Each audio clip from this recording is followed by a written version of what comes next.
जय गुरुदेव भगवान, जय बाबा विद्यनाथ, जय माँ जगदम्बे, हर हर गंगे माँ गंगे, श्री सीताराम।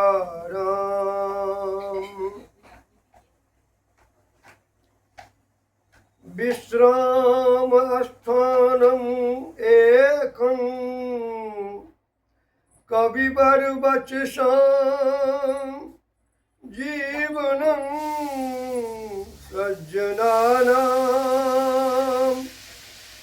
बीजं धर्मद्रुमस्य प्रभवतु भवतां भूतये राम नाम। श्री सीतानाथ समारंभां श्रीरामानन्दार्य मध्यमाम् अस्मदाचार्य पर्यन्तं वन्दे श्रीगुरु परम्पराम्।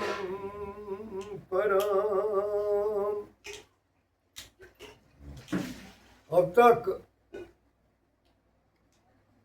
आपने अहिल्या उद्धार कथा के माध्यम से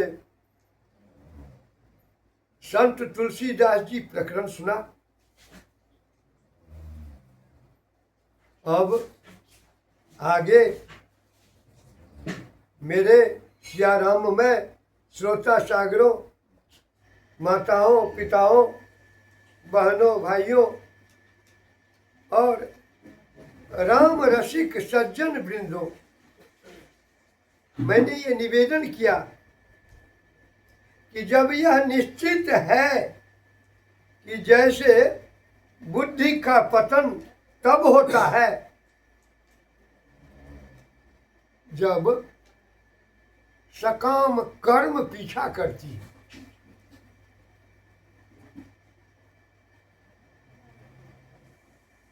तो समझिए सकाम कर्म जब आपको पीछा करने लगे तो समझ लीजिए कि मेरी बुद्धि का पतन हो रहा है। सकाम कर्म से जुड़ती हैं, जैसे अहल्या का पतन तब हुआ जब वो सकाम इंद्र के साथ जुड़ी। इतना ध्यान अनिवार्यता से रखें कि जब कर्म में भोग की वासना हो तब उससे कभी नहीं जुड़ना चाहिए।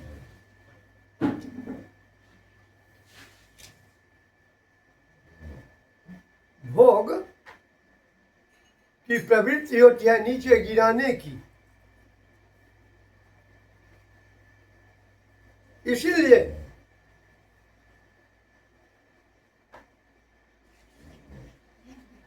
जब आपके कर्म में भोग की वासना हो तो उससे कभी जुड़ना नहीं चाहिए। जब बुभुक्षा हो तब नहीं जुड़ना चाहिए, और जुड़ना कब चाहिए? जब मुमुक्षा हो तब कर्म से, उस कर्म से जुड़ना चाहिए। वही इंद्र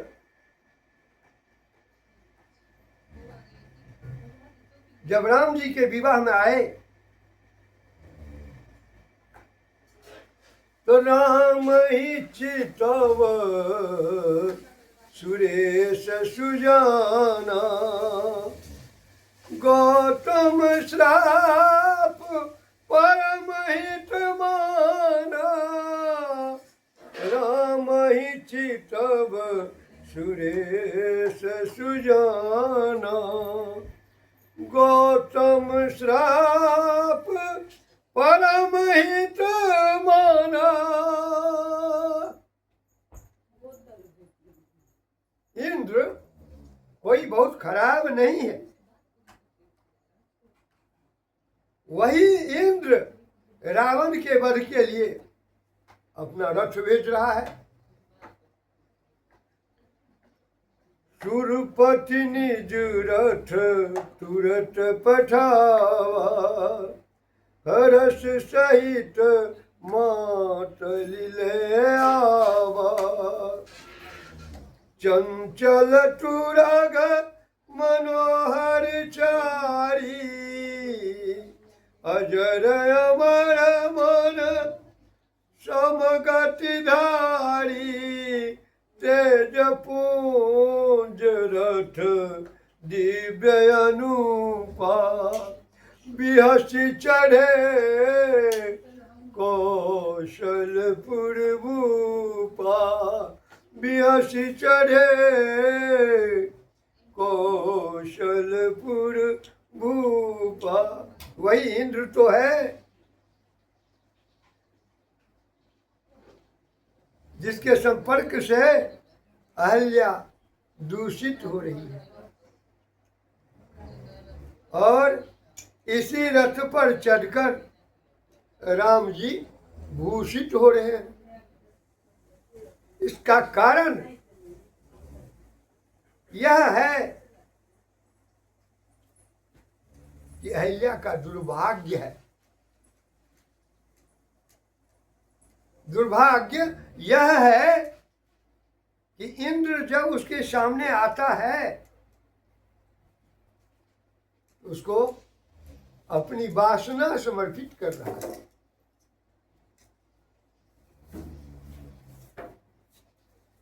और राम जी का सौभाग्य यह है, यहां जब इंद्र आता है तो उन्हें उपासना समर्पित कर रहा है।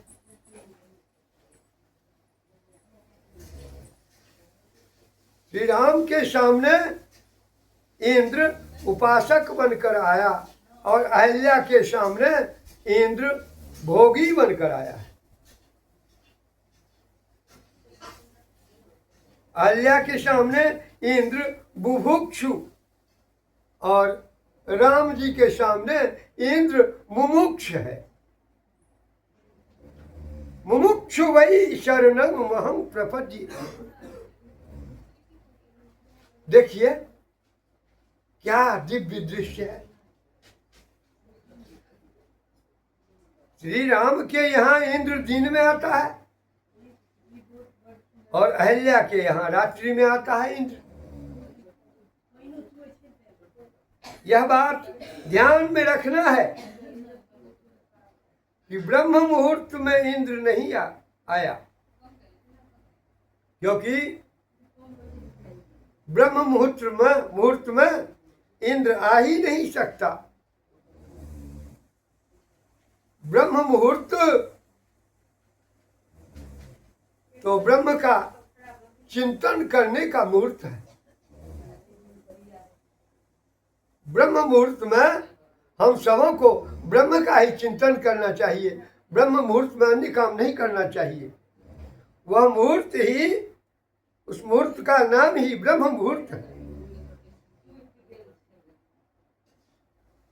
उस समय जब ब्रह्म का मुहूर्त आया तो गौतम जी जगे, और गौतम जी गंगा जी चले गए।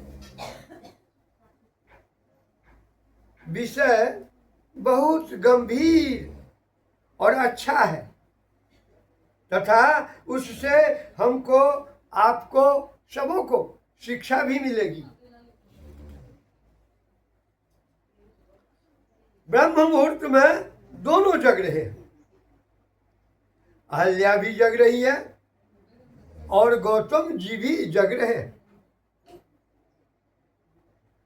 परंतु गौतम जी को पापहारिणी गंगा मिली और अहल्या जी को गंगा नहीं बल्कि कर्मनाशा मिल गई। इसका क्या कारण है? इसका कारण यह है कि जो जागे सो पावे।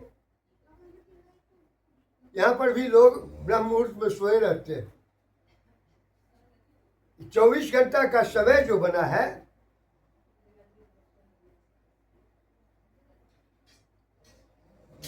हम मानव को प्रेरित करने के लिए, जगाने के लिए है कि किस समय में कौन सा काम करना चाहिए।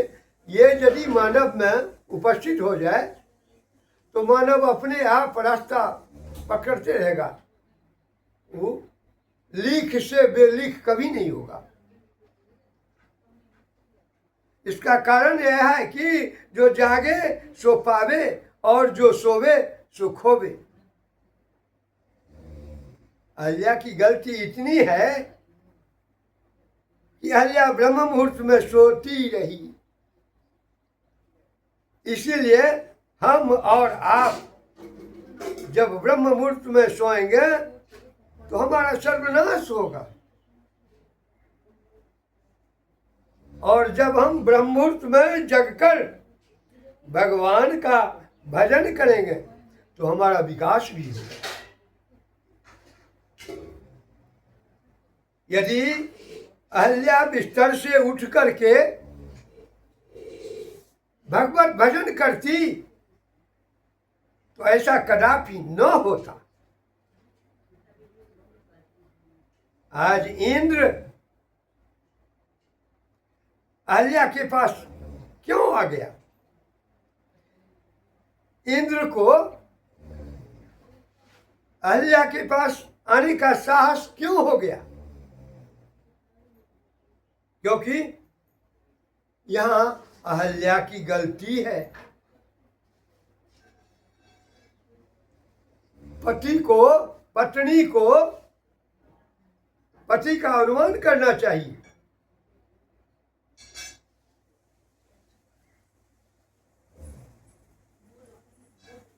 पत्नी सदैव अपने पति पर ध्यान रखे।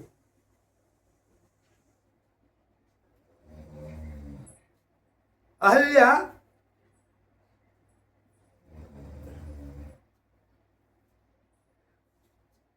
वाइफ नहीं है। वाइफ और पत्नी में बहुत अंतर होता है। Wife is such a knife. Wife is such a knife which cuts life.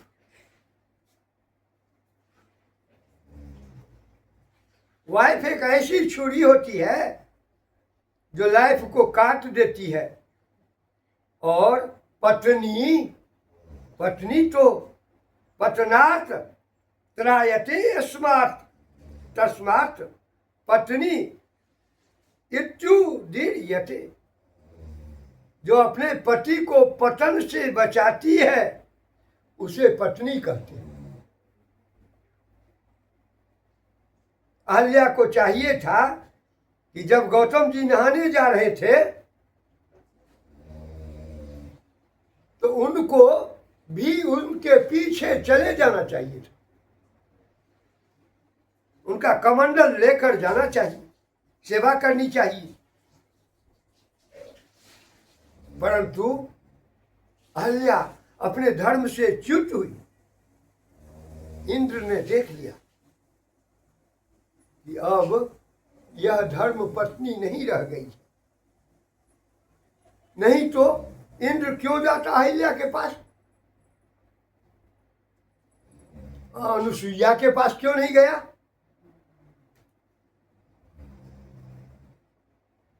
और किसी के पास क्यों नहीं गया इंद्र? क्योंकि अहल्या आधुनिक स्त्री, मॉडर्न लेडी की भांति हो गई। उसने सोचा कि पति तो जा रहे हैं, चलो थोड़ा सो लेते हैं। इतनी रात को कौन उठे? जब अहल्या सोई तो इंद्र के द्वारा उसका पतन कर दिया गया। गौतम जब ब्रह्म मुहूर्त में जगे तो गंगा जी गए, और ये गंगा जी रामायण के अनुसार कौन है? राम भगति जहाँ सुर सरिधारा, सरसई ब्रह्म विचार प्रचारा राम भगति जो सुर सरिधारा सरसय ब्रह्म विचार प्रचारा सरसय ब्रह्म विचार प्रचारा। आज आपने इस कथा के माध्यम से सभी बातें सुनी। यदि ध्यान से सुने होइएगा तो इसमें से एक भी बात यदि याद रहेगी तो आपके जीवन की सार्थकता बन जाएगी और जीवन को परम गुरु में, परमात्मा में लगा देगा। और यही राम भगत जो सुरसर धारा सरसे ब्रह्म विचार प्रचारा के साथ मैं अपनी वाणी को विराम देता हूँ। शेष चर्चा दूसरे एपिसोड में भगवान के साथ वाणी को, भगवान नाम के साथ वाणी को विराम दे रहा हूँ। जय सीताराम सीताराम सीताराम, जय सीताराम, जय राधे श्याम राधे श्याम राधे श्याम, जय राधे श्याम, जय सीताराम सीताराम सीताराम, जय सीताराम, जय राधे श्याम राधे श्याम राधे श्याम, जय राधे श्याम, जय सीताराम सीताराम सीताराम, जय सीताराम, जय राधे श्याम राधे श्याम राधे श्याम, जय श्यामा श्याम। माँ गंगे श्री सीताराम, माँ गंगे श्री सीताराम।